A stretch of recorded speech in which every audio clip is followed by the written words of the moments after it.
Yeah, concrete lands, Kaiser, blind alpha. This is real life engraved on line pages, yeah. Families are dying from starvation, whilst the government's more worried about immigration. What's that? A book called the Quran, is it? I don't know very much about it, really. My name's Shamil. And I'm Nawaz. And we live in the multicultural city of Bristol. First word, hostile. Plan was to cause a global turmoil.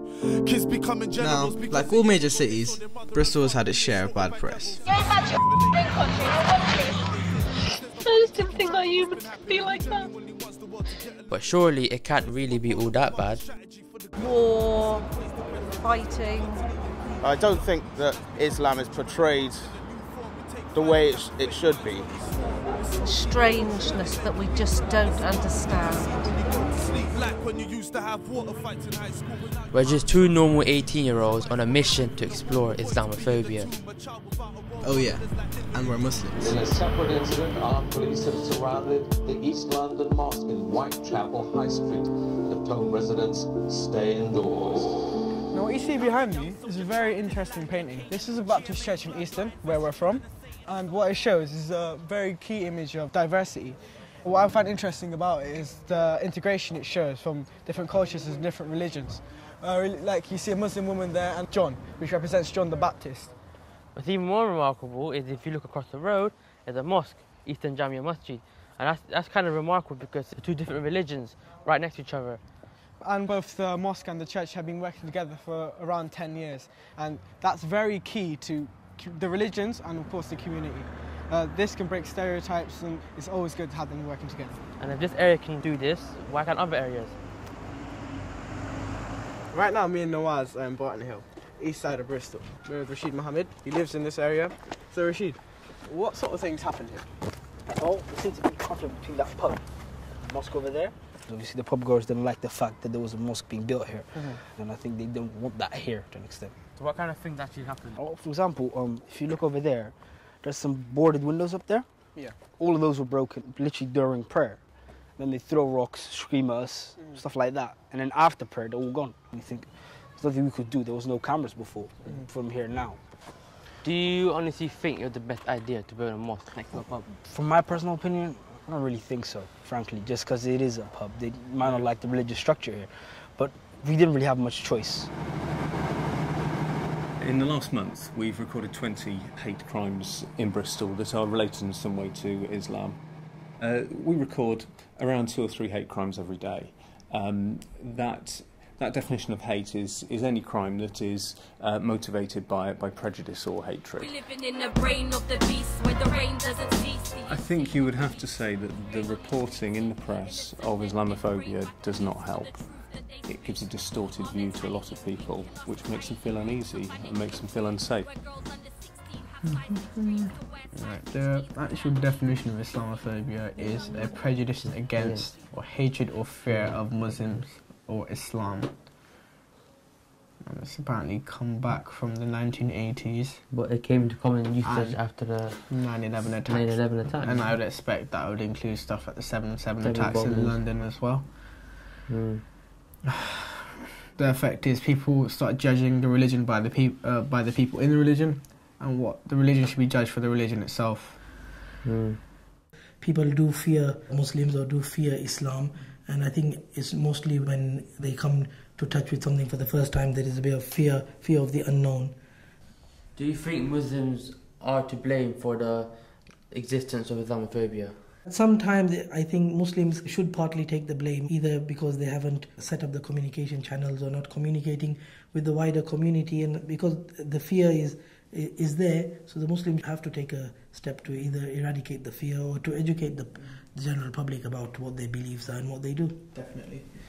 What other kind of things from your perspective do you think that the UK non-Muslims might be afraid of in terms of Islam? I think it's mainly, there's a lot of input from the negative media which Islam and the Muslims have been getting over the last couple of years, and it's always to do with terrorism, you know, they've done this and they've done that. But I think it's really down to communication and education, and hopefully we can eradicate this issue.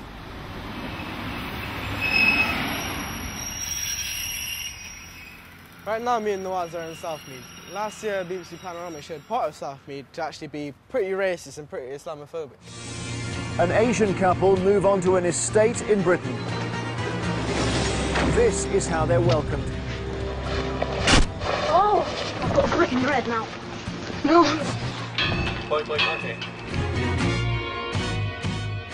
But we've come here ourselves to be the judges.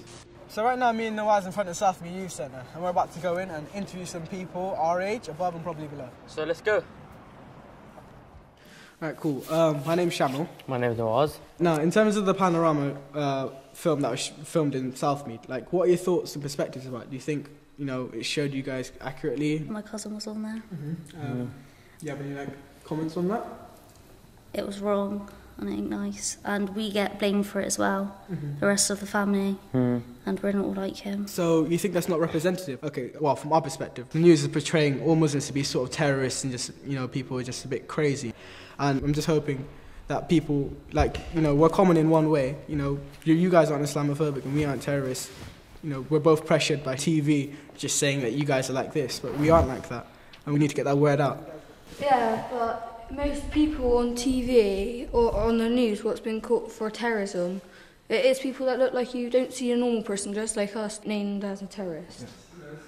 In a way, we felt they were both curious and uninformed about where we came from.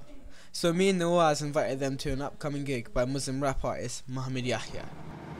In the meantime, we need to find out why, in our opinion, the media are perpetuating this negative stereotyping. For a bit more insight, we're heading down to Yeovil to meet Ray Tottervin, creative director of Grace Productions, the filmmakers behind the BBC documentary My Brother the Islamist. I think in an open democracy, it's really important to be able to express freely points of view that others may disagree with, even if they are radical views.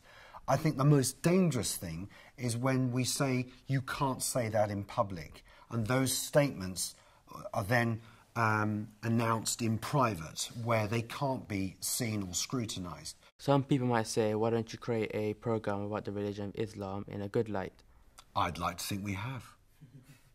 I think some may have used it as an excuse for having a go at Muslims, and I think we were aware that that's how it would be interpreted in some quarters.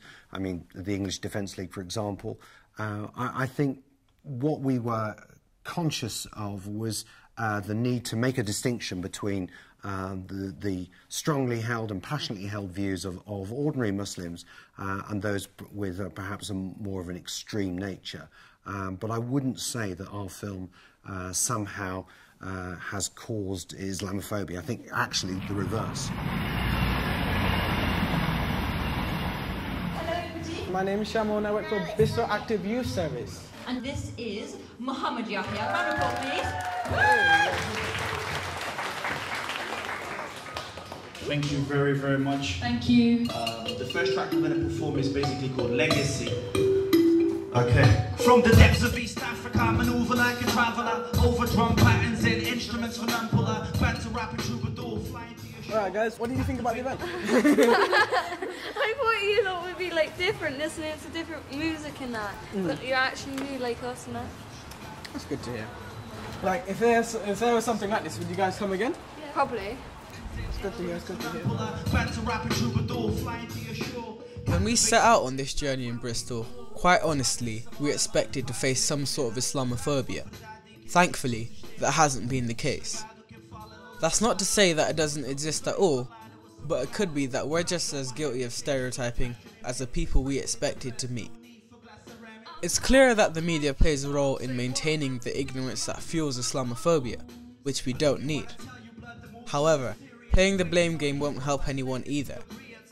What we do need is for Muslims to stand up and actively speak out so we can convince the world that Islam ain't that scary. Bristol, I want you guys to get more lively. Put your hands up in the sky like this, come on.